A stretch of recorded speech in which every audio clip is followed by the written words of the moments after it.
they are reading the document. That is one thing I want to appreciate, because the messages I'm receiving shows that unlike the perception that teachers don't read, most of them are asking questions from the document, which means that people are beginning to read and question document. That is where we have reached as a nation. That is what we expect from teachers. That's a good side of it.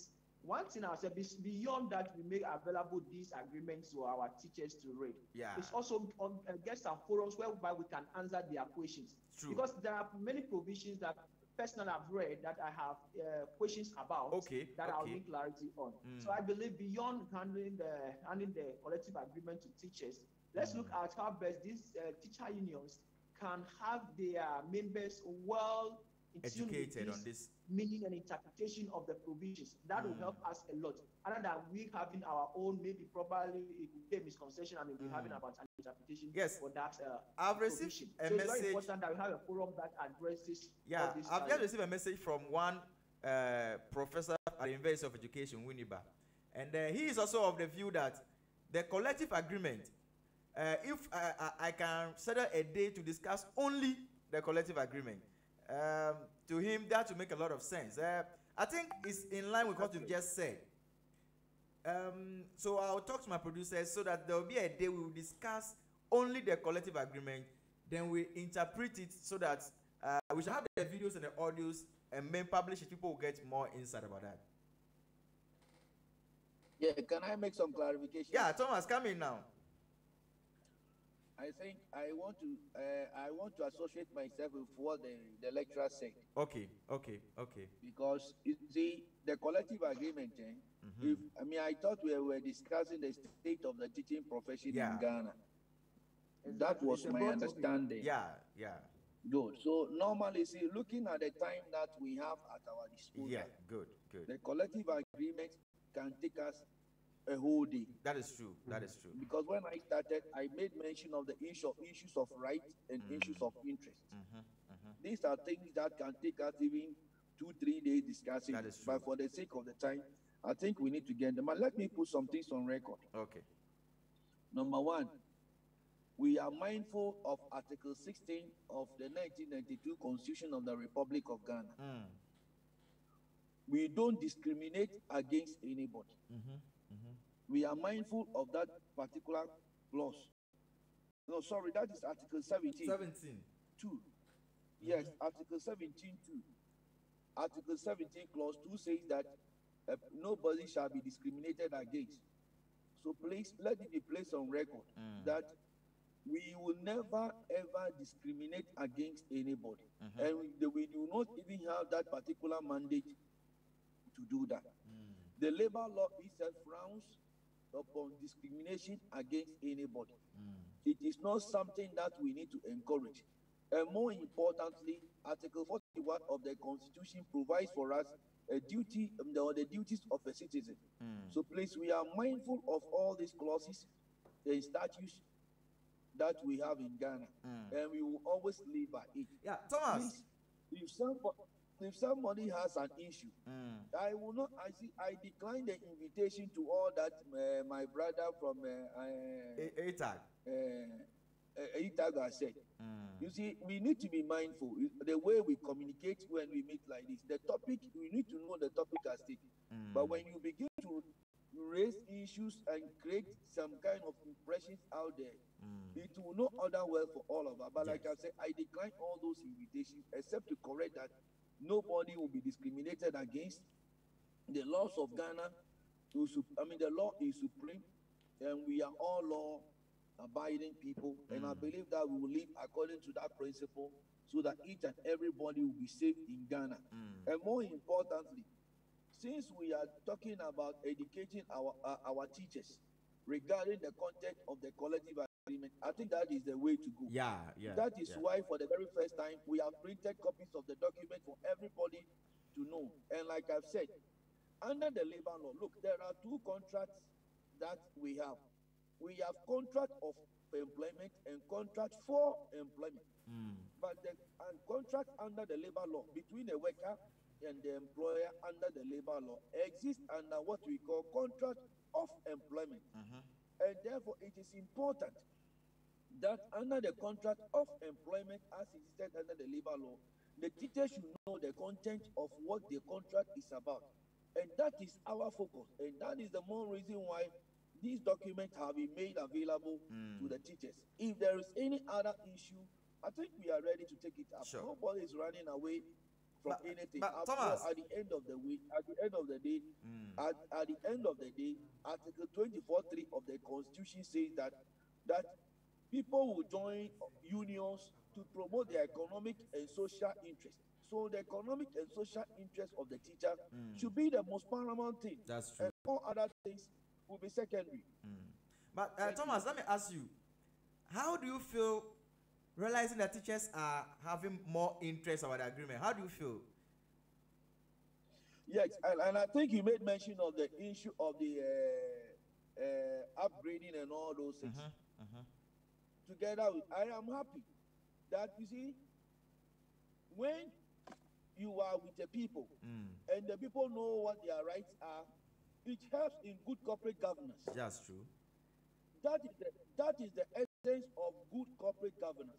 Carry the people along. Let the people know what they are entitled to. Let the people find out things for themselves. Even the current curriculum we are doing, what is it about? We are now talking about standard-based curriculum. What is standard-based curriculum? Is that allow the student to find out things for himself. So we are moving away from the objective-based curriculum to the standard-based. So in the same thing, in good corporate governance, the people you are leading, let them find out things for themselves. Let them ask all you. Make yourself available. Be accountable to the people. Once you are accountable to the people know what is happening. I don't think that anybody can come after you, because I remember when we were talking, one of the things that came out was the issue of suspicion. Yeah. Suspicion, because when people don't know what you are doing, that is true. Certainly, when there is any vacuum, they begin to occupy it. They begin to think that, oh, you are doing this, you are doing that. But once they have the document, you are accountable to them, and you are carrying them along. They know what is happening. You are available. They can question you about all that is happening. I think that is the way to go. Accountability is not something that we can take away. And that will be in the memory of our former president. Accountability, probity, transparency, and all that. That is what we need for. So at least there is one thing. Yes, we need to remember him for that. Yeah. But please let me address the issue of the upgrading. Okay, good. Yes, there are many things. We have the issue of the upgrading, and there were teachers who were promoted that went through the back door and got themselves into trouble. And that one has been resolved. In fact, last week I was with management at the GES, and that has been resolved. And regarding the upgrading issue, please, I have a lot of this case on my table, and I want to assure the teaming teachers and all those who are following this particular, they are following now this morning, that please, it will be addressed. And it is something that we are working on it assiduously. Okay. The way we work to address the backlog one, it is just a matter of time. And we'll get back to them. All right. Because we know what we have done.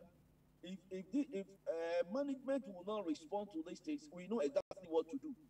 And people should have confidence and trust in us.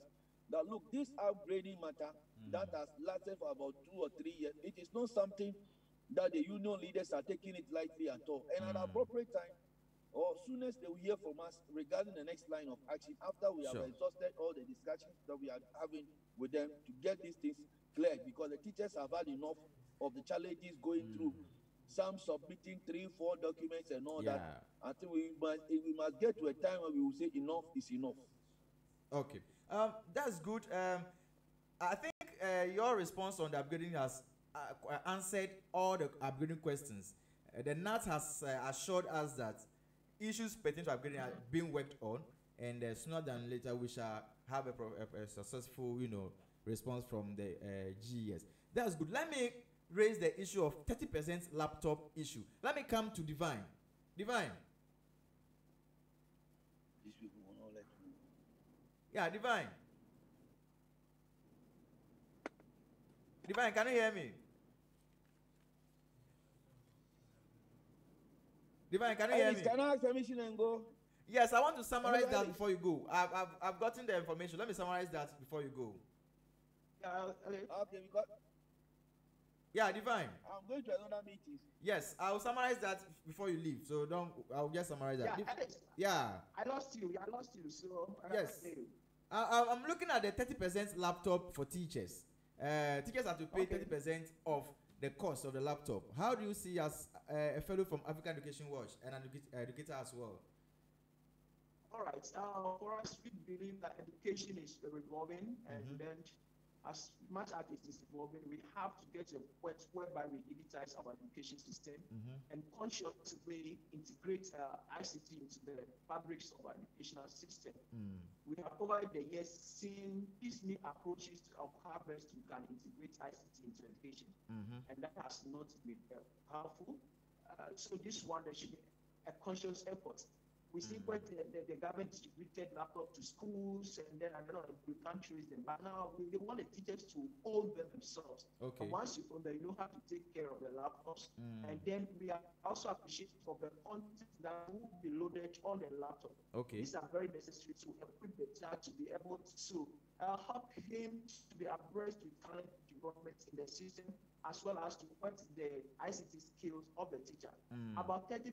A number of teachers are saying that yes, they don't have to pay for tools that they have to work with. And you know what, the government can also decide that this machine will not be owned by you, or rather distributed to schools, as we've seen previously.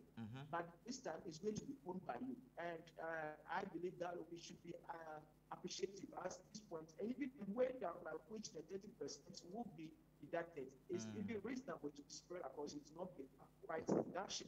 So now the laptops will be owned by you. It's not be actually property of the school. It's not the property of the student to student. It's your property. And at any point, if you are being transferred, you still own the laptop. Okay. So I believe that if you are paying a token towards it to own the laptop, if you are going to buy the laptop yourself, it's going to cost you more than 30%. That you are going to.